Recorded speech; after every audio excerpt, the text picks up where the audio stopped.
morning, students.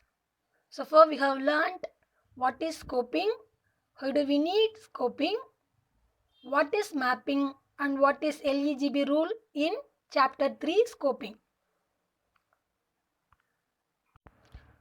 Do you remember what are the types of scope? In LEGB, local scope, enclosed scope, global scope, and built-in scope. So these are the scope of variables we have learned. So today we are going to learn modules. Let's see. So these are the remaining content in chapter 3. What is module and characteristics of module, benefits of module, access control in OOPS, and then access control in Python. So these are the topics we are going to discuss today. Let's see one by one. Now look at the definition for module. Module is a part of the program. What is module? It is a part of the program. So this is the definition for module. A module is a part of the program. Programs are composed of one or more independently developed modules. When we write program, a program contains many modules as a part. So third point is modules work perfectly at individual level and can be integrated with other modules. We have seen about functions. Do you all remember that? How a function is work separately in a program, like modules also work separately. It is an independent part, but each module is connected with each other. So in a program, there are so many modules.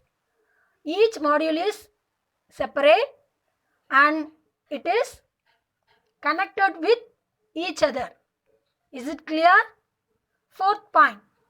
The process of subdividing a program into separate subprogram is called modular programming.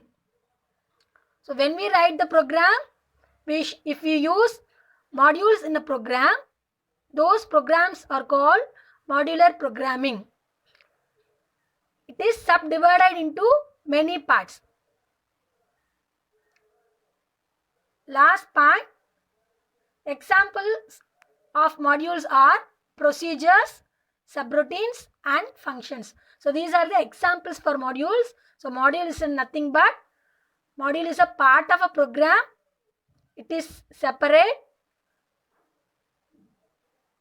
A program may contain many modules. Each module works separately and connected and integrated with each other modules in a program. So this is the definition for module. Let's see the characteristics of module with example. Now look at the example for module. So if you want to write a program about railway, means we have to know the data about train number, train name. So this is one module.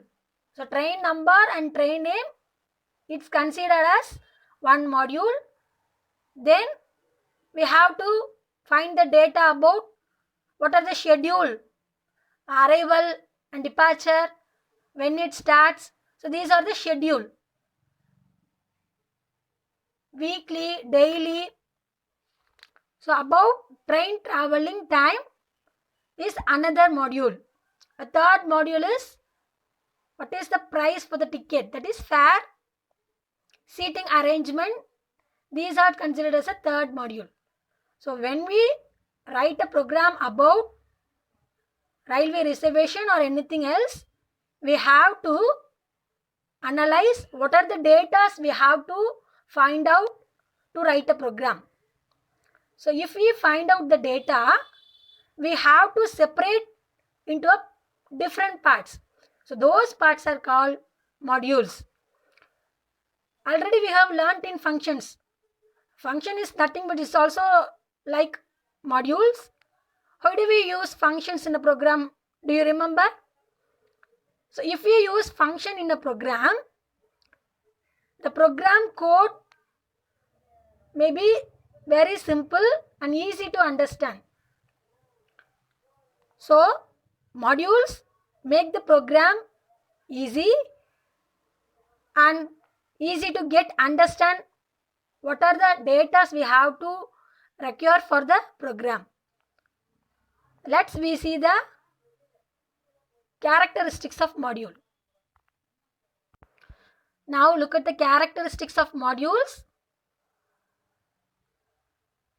First, modules contain instructions, processing logic and data. So just relate each points with the example that we have seen previously. So relate this point with the previous railway reservation program. So there are 3 modules in that example. What are they? Train number and then schedule. Third one is fare. So these are the 3 modules that previous program contained.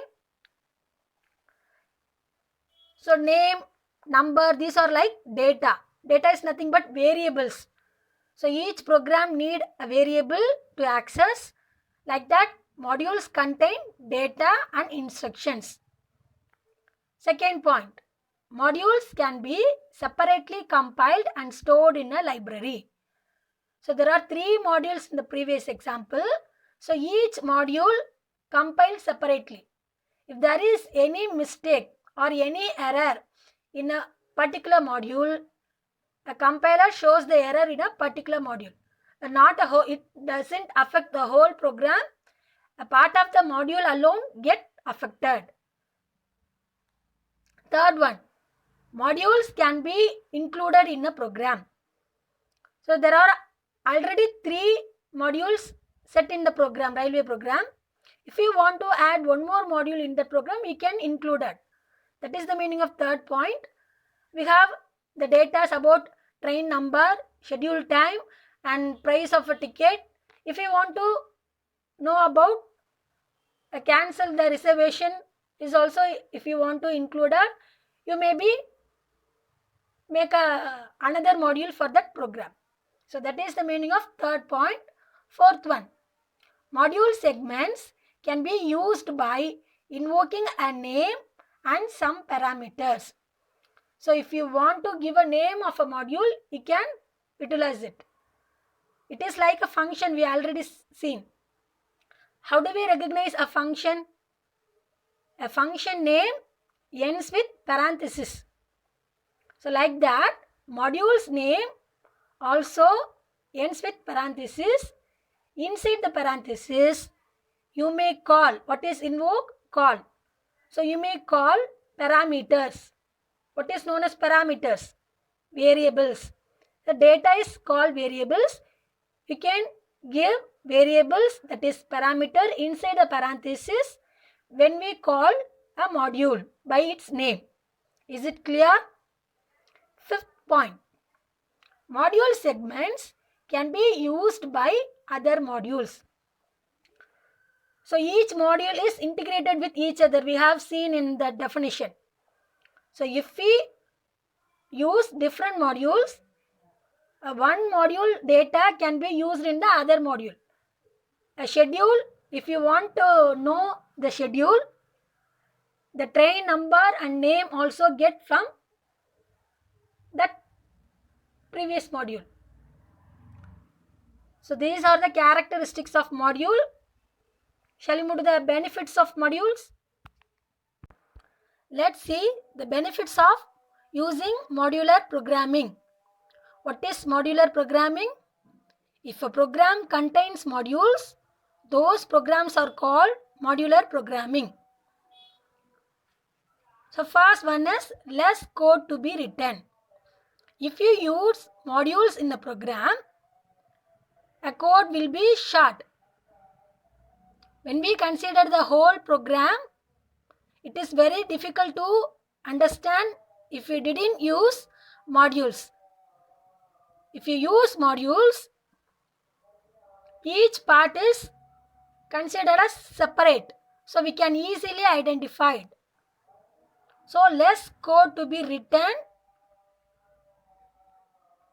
It's a first benefit. Next one, a single procedure can be developed for reuse. So now remember the example, the railway reservation, train number and train name is a single module. In that module, you can use in the schedule time also. When we call the schedule time, you can utilize the train number and name from the module. So next benefit is programs can be designed more easily. So just imagine if you write the railway reservation program, there are so many variables. What are the price, schedule, number, seat arrangement, name. It is very clumsy. It is not easy to understand if you write a program without modules. If we separate one by one module, we can easily understand. So that is the third benefit.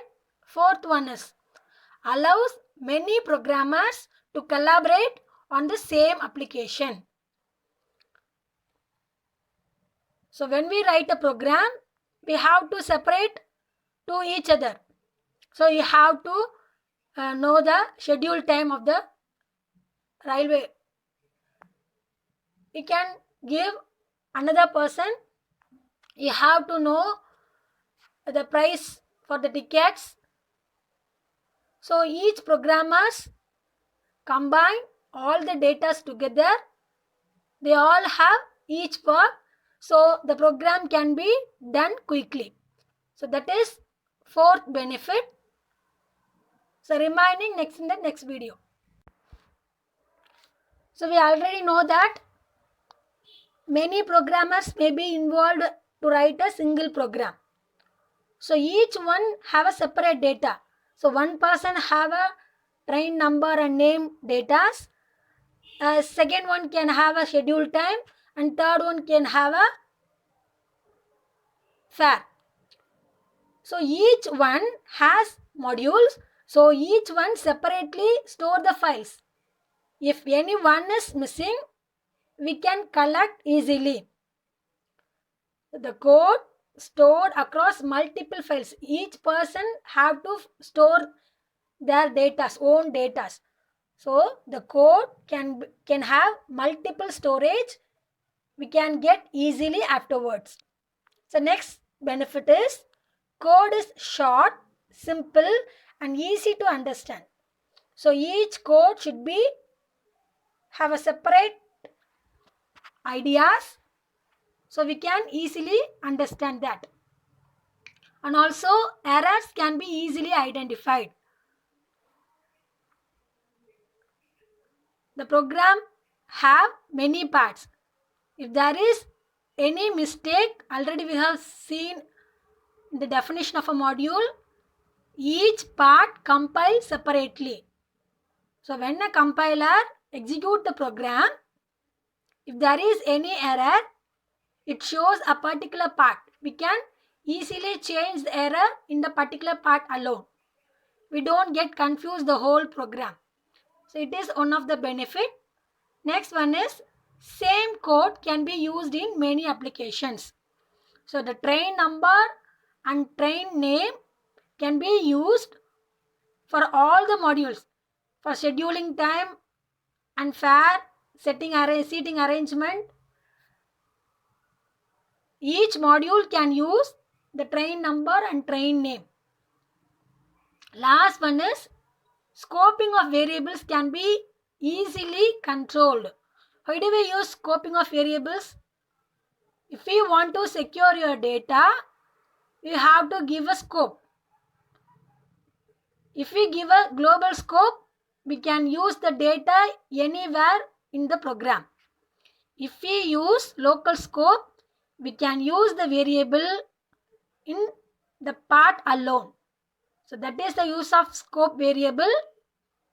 So if you want to secure your data from others, you can give a particular scope for that variable. Modules give an opportunity to use scoping of variables. So these are the benefits of using modules in the modular programming.